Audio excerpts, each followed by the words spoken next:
on this episode of Bondi Vet. Got a little bundle of fluff to show you both. Oh my God. How magical is he? Scott helps an orphaned fox cub with a life-threatening problem. It's a little bit of a ticking time bomb, I suppose, and it could die quite a painful death. Patch started choking. I thought I was going to lose her. What's causing sweet Patchy Girl's terrifying breathing problems? To save her life, it's the most important thing. Looking at the way that's hanging there, I wouldn't be surprised if it's broken. And will this feisty cuckoo ever fly again? It's a big if. You make my world a better place. Come on, there's your girl. I can depend on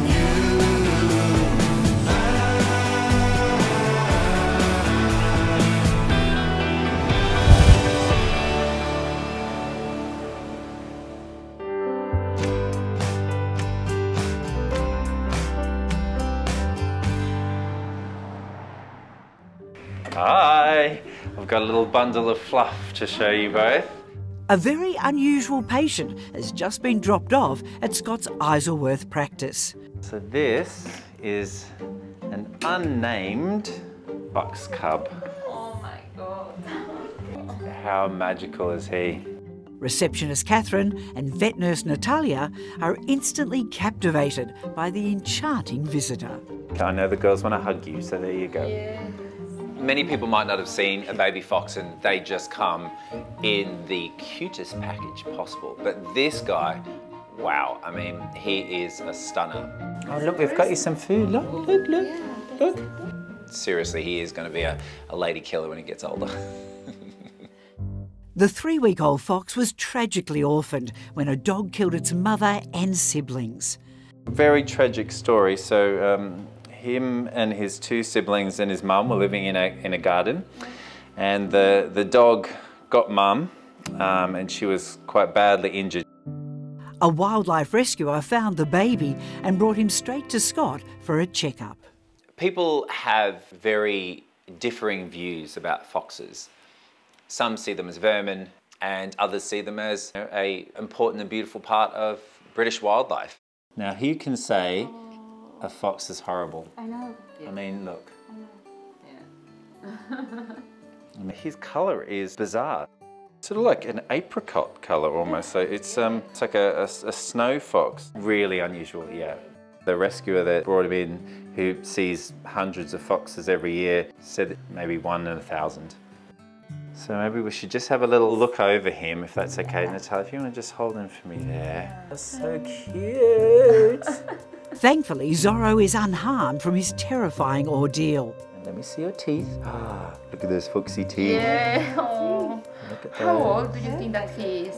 I'd say he's probably 3 weeks max. Yeah, very young. Can I look at your beautiful tummy? Oh my God. But Scott's concerned about a worrying lump on his abdomen. Oh, he's got an umbilical hernia.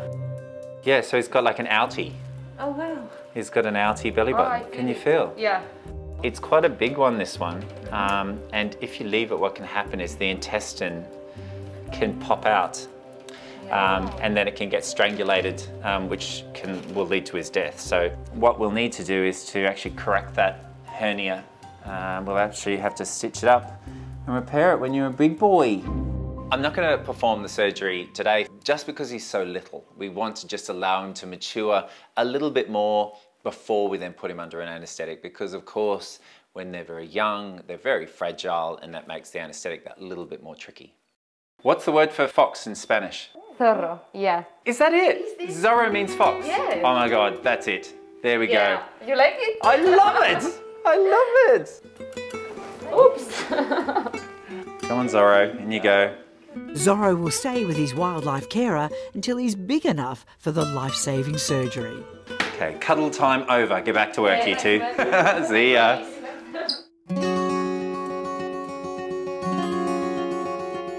Hello, little man. He's so wiggly compared to last time. I know, look, and he's all leggy, isn't he? Say hi, say hi. 3 weeks later, and it's time for the little fox's operation. He's growing so much. That's the lady that named you, Spanish name. Yeah. Look, he's got a nose now. Look, look. Where'd this come from? He's got all like teenagery. He's got like all legs and long face, haven't you? So little Zorro's back in the practice today because we are fixing his outie belly button. It's basically where there's a hole in the abdominal wall. It's a little bit of a ticking time bomb, I suppose. So if he was running around the forest, you know, the intestine could pop out the hole. And yes, he could die quite a painful death. So it's really nice that we've picked it up early. I'm very happy that he's healthy enough and he's big enough. Just put him onto 2 for the moment, thanks. Yeah. I feel really privileged to do this surgery on Zorro. I love working with wild animals. They're the reason that I was inspired to be a vet in the first place. So I'm more than willing to do my bit to help. Is he nice and warm there? Yeah, just worried he will get cold. Okay, you happy for me to cut then? See, there's the hole. Oh, wow. It's not small. So that's what we could feel coming out there. So we're just going to push that back.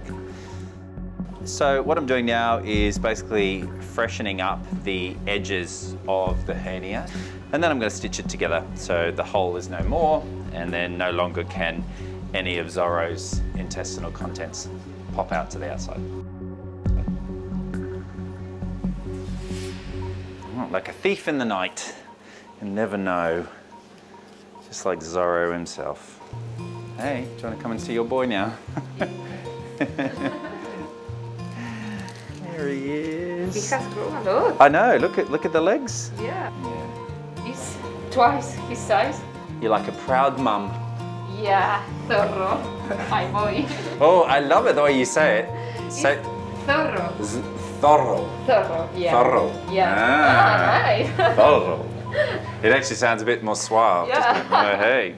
You're waking up. Come on, sleepyhead. There we go. Hi, mate. It's okay. You're a good boy. There we go. Hello, mate. Welcome back. The surgery goes really well without a hitch. He is a perfect patient from start to finish. Knew he would be. He will make a full recovery, and this is now the first step on his journey to getting back out there, back into nature. Be careful with our precious cargo. Yes. All right. Zorro will live with other orphaned foxes at a wildlife sanctuary until he's ready for release.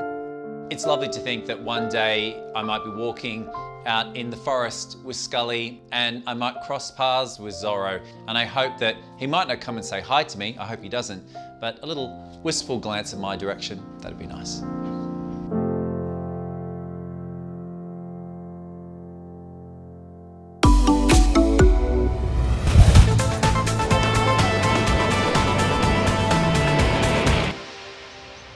Hey. At the Bondi Referral Hospital sash, Leslie has rushed in with little Patchy Girl. They're going to look after you, aren't they? Overnight, the Shih Tzu Cross was struggling to breathe. Patchy has been my buddy for 7 years. She has done so much for me. She's been there all the time beside me. But now it's my turn. Leslie has been through a crippling illness, and Patchy Girl holds a very special place in her heart. Yeah. She's visited me in hospital on numerous occasions to keep me in good spirits. I can't let her go. She's too important and too special. This must be Patchy Girl. Yes, this is Patchy Girl. I'm Lisa. Hi. Come through. Hi, Lisa. Leslie is so emotional, and she is so terrified at the prospect of losing her beloved dog. I just hope that she's got a condition that we can fix. What's happening? Well, this morning at about 2:30, Patch started coughing and choking, and then it just got too severe that we thought, well, we've got to do something. I thought I was going to lose her. And she looks like she's really wiped out, doesn't she? Hey, sweetheart. She's definitely a mum's dog, and she barks if I'm not there. She's been barking a lot? Yeah, okay. Yeah, so she's been fed bones recently? No. And no chews or rawhide treats or anything that could have got stuck in there? No. Okay, we'll pop her up on the table. Okay. Okay. Hey, Patchy Girl. Let's have a look at your breathing, sweetheart. I'm looking at Patchy Girl now and she's very relaxed, but I can't ignore what Leslie has described. An episode where Patchy Girl was struggling to breathe, had a severe episode of coughing. Something is definitely going on with this dog. And what you're describing to me sounds like she may have a problem with her airways, so a problem potentially with her windpipe. The only way that I can work out what's going on is to take an X-ray of her neck and of her chest. Leslie's love for Patchy Girl is so strong. It's like she's her child. I'm really feeling the pressure on this one. You come with me. Very precious package. I know. All right. I won't be too much longer. Okay, thank you. Lisa is X-raying Patchy Girl to try and find out the cause of the little dog's severe breathing problems. All right, let's have a look. She's got a collapsing trachea. Yeah, her windpipe, you can see, is tiny. When a windpipe collapses, it causes a dog to cough. It also prevents them from cooling down properly and can cause a lot of inflammation in their airways. In the very worst of cases, they're not going to be able to breathe properly, and that can be fatal. Hey, sweetheart, let's get you set up in a bed, okay? Collapsing windpipe normally shows up in middle age to older dogs, and Patchy Girl is a relatively young dog. If she's this bad now, I doubt she'll live a long life. You're okay, darling. Lisa now has the tough task of breaking the news to Patchy Girl's distraught owner, Leslie. So, Patchy Girl's X-rays show me that she does have a condition called a collapsing trachea or a collapsing windpipe. Okay, so when Patchy Girl breathes, her windpipe is floppy and it snaps shut and it's not letting much air in. So what you were describing was a very acute episode of it that was probably brought on by maybe barking too much, and unfortunately because it's a degenerative condition, it will get worse over time. There are only two real options for Patchy Girl. Manage her medically, which is not guaranteed, or place a stent under anaesthetic that is going to keep her windpipe open and hopefully prevent this from ever happening again. So you're happy to go ahead with the procedure? Yes. Yeah? Yes. Let's go through and see her. Okay. She deserves this surgery because of what she's given to us in our lives. To save her life, it's the most important thing. Hello. Oh.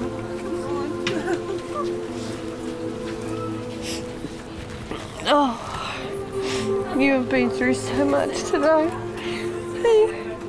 You got a bit more to go. Okay.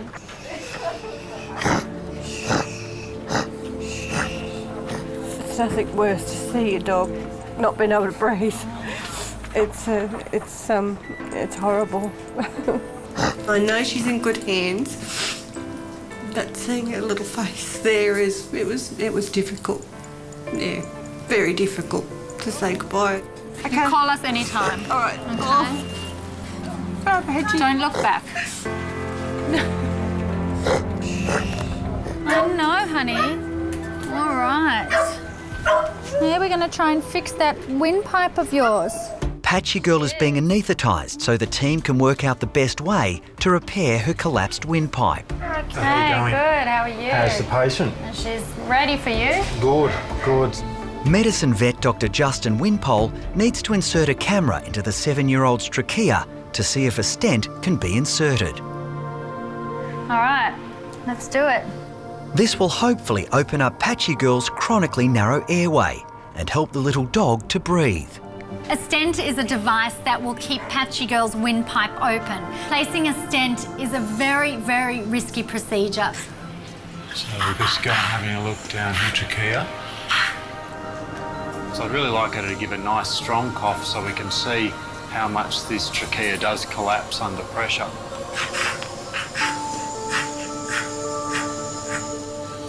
The image clearly reveals Patchy Girl's narrowed and inflamed airway. You see the trachea is narrowed. It's just not collapsing as badly as I would expect, considering how much difficulty breathing she was having. Having a stent put in is a big thing to go through if we're not seeing any evidence of it now. Yeah, so there is some collapse, it's just not that severe. It's now a race against time to work out what's going on with the little Shih Tzu cross. Leslie is really nervous about this. It's not an easy thing to go through with your beloved dog, so I just hope that we have some good news for her at the end of the day. What's up, Justin? Hey, Andrew, how are you going? So we got this little dog, Patchy Girl. Severe. Lisa and Justin have now called in specialist surgeon Dr. Andrew Marchevsky to look at Patchy Girl's voice box. The actual larynx is working well and the voice box is not collapsed and nice and strong, but yeah, those factors I think might be causing a bit of a problem. Andrew is examining Patchy Girl's voice box and has found that the lining of her voice box has popped out, which is definitely contributing to her coughing and breathing problems. So we could probably do something about that now if you want. Yeah. Sounds good. Yeah, okay. Okay. I'll go and get some tools. Andrew is going to perform surgery on Patchy Girl's voice box to trim away the lining that has popped out, which will hopefully help her breathe better. And I need you to hold her tongue right there. So what I'm going to do is I've got a very fine pair of scissors and I'm just going to cut away that tissue to get rid of the obstruction. And just drop her head a little bit, please. And point it that way a bit, please. Thanks. These pieces of tissue that I'm removing are not very big, but her airway is actually not very big either, so it doesn't take much to cause a big problem. So that's just one part of the lining that's popped out, so we've just cut that out of the way, and then we'll go and do the other side as well. All right, we can put the tube back now. That's definitely the procedure we needed to do with her. Her collapse just in her windpipe just wasn't bad enough for us to justify putting a stent in. But with that voice box being obstructed by those little flaps of the lining of the voice box, us getting them out of there will help her. All right, little Patchy Girl. Hey, well, hopefully you'll be all better for your mum.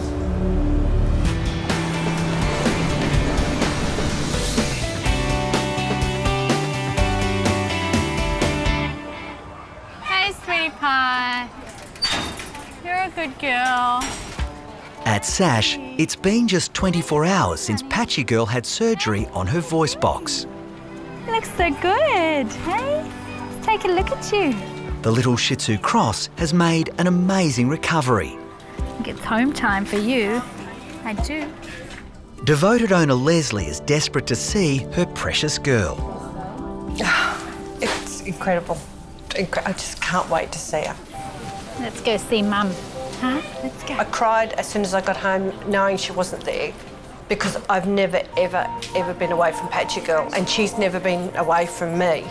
Look who's there. Hello, hello, hello, Patchy Girl. Oh, yes. When Patchy Girl sees Leslie, she just nestles into her arms. She knows she's safe with Leslie and she is so happy to be finally going home. You look just so much better. And you know that everyone's looked after you, haven't they? It's a pleasure, Patchy. Absolutely thrilled with the outcome. Really, really thrilled. It's a good girl. Oh, that's lovely.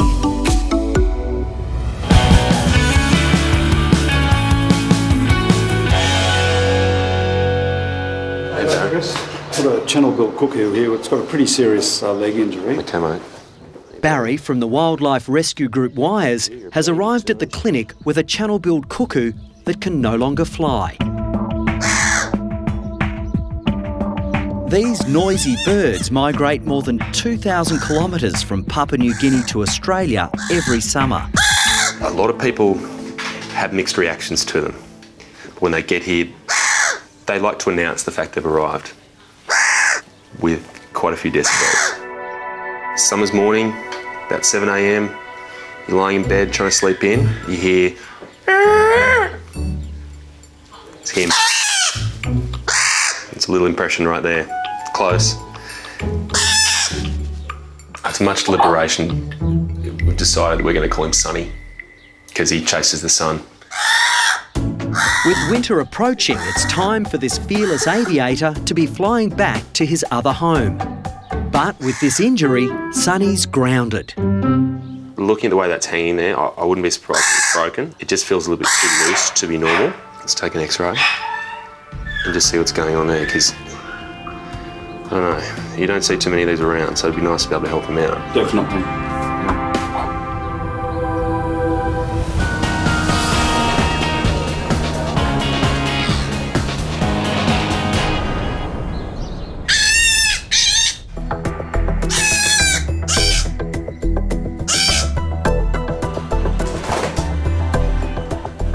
Yeah, see, okay.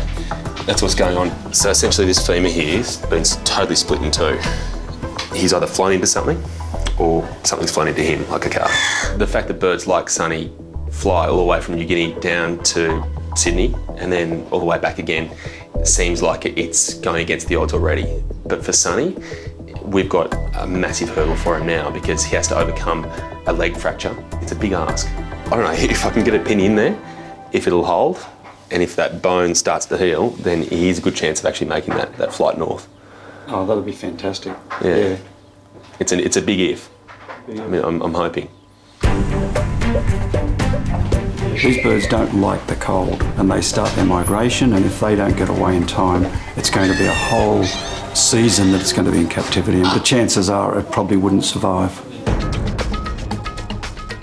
Don't actually shave the wound here. What we do is actually pluck it. Chris will now attempt to pin together the break. Surgery is going to test the cuckoo's fragile system. So we're asking a lot of him, and the hope is that he's going to be strong enough to really come through. Just poke it through. Yeah, that's fine.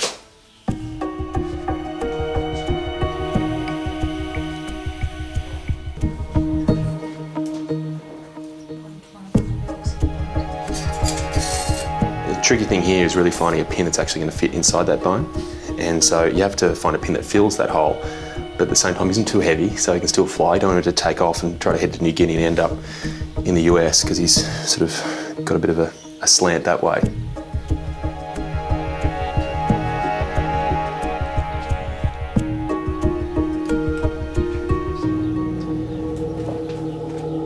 I'm just trying to feel his knee and make sure that the movement of his knee feels normal.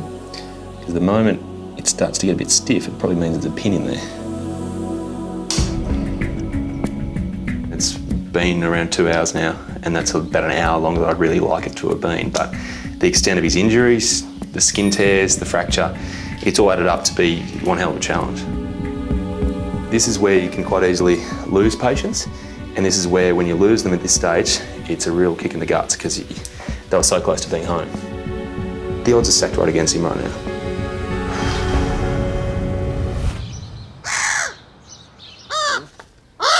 Me. Yeah, well, you're feeling better, aren't you? Sunny's broken leg has been repaired, and the feisty cuckoo is now getting VIP treatment at the clinic. Cuckoos love fruits and berries, so that is what Sunny gets. Would you like some raspberries, sir? To your liking? Ooh. Yeah. The challenge is going to be to make sure he gets more fruit than he does Chris.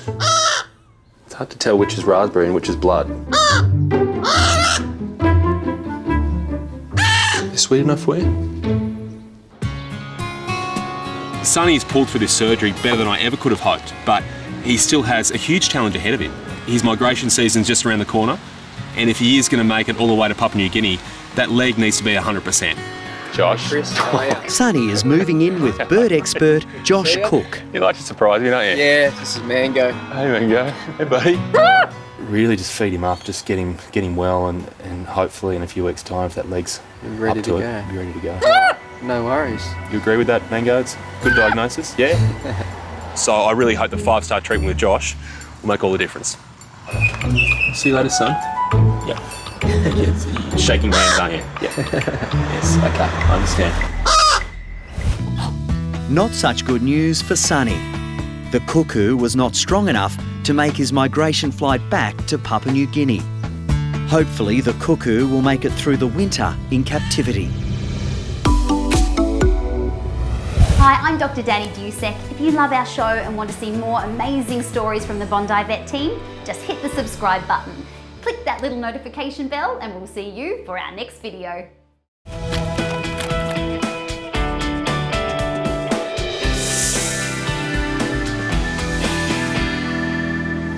Hey Lizzie. Hey, any Waggle-eye eggs yet? I haven't been up there today. How long have we been waiting? Oh, well, you tell me. We've tried many times, but this could be it. Good luck. OK, I'm going up there, fingers crossed. All right. At the Australian Reptile Park, everyone is excited about a special breeding program.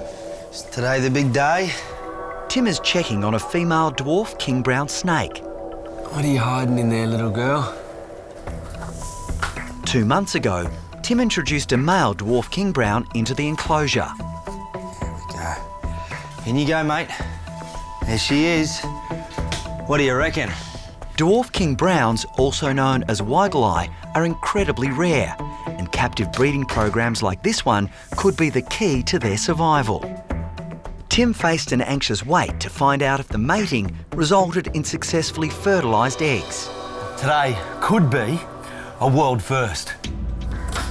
If she's going to lay eggs, and if she has eggs inside her, it's got to be close to the date.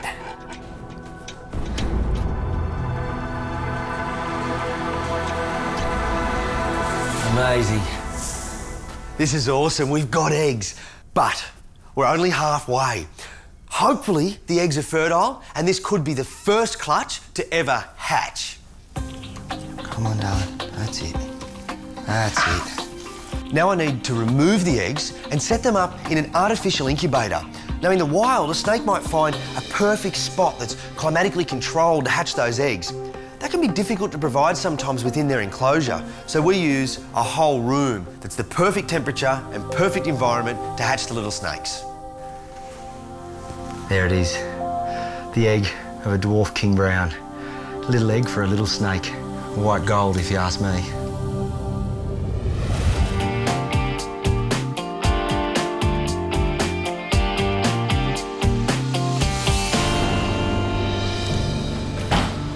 Hey, Kel. Hey. What are you chopping up? Just some possum food. Bet I can guess where you're going. Yeah, you got it. I'm heading to the Waggle-eyes. Are they hatched yet? No, any day. Good luck. Thank you. Fingers crossed. Yeah. It's another exciting day for Tim at the Australian Reptile Park. Look at you. Amazing. This is exactly what he's been hoping for. Baby dwarf king browns. 1, 2, 3, 4, 5, 6. Beautiful. The successful breeding of the dwarf king brown species, also known as Waggle-eye, is a world first. I've got to call John. Tim to John. Yeah, Tim. Hey, John, you got to make your way up to the vending room. You're in for a little treat. Yeah, okay, yep, all right. John Weigel, the reptile park owner, found and discovered this dwarf king brown species in the Kimberley region of Western Australia. That's why their last name is Waggle-eye, named after him. That's why it makes this not only a world first and a good achievement, but we're really proud because we've done this for John. Hey, it is what I was hoping. It certainly is. Is this the Waggle-eyes? Yep, all 6 hatched. Well, isn't that great? That's the is. first time in Australia. That's fantastic. Watch out, mate. They're little but still pack a punch. I don't need to tell you that, do I? This is very exciting, and when you work at a reptile park, this is the sort of thing that makes it worthwhile, because I know the guys have been working a long time trying to get some successful breeding from these snakes, and yeah, they put it together. It's fantastic. These hatchlings are now important pioneers. If the breeding program continues to be successful, it could be the key to the survival of this rare and endangered species. I better set them up in their little enclosures. Well, good on you. I gotta go back to my mundane world, but well done. Well, you found the species. Well, that was the easy part. Yeah, I don't know. This is the juicy part. Well done. That's very exciting. Breeding the dwarf king browns is a real highlight, but being able to show them to John on top of that, well, just makes it better. He's really humble, but the fact is, he discovered this species, and it's a credit to the whole team here that we can proudly show them to him.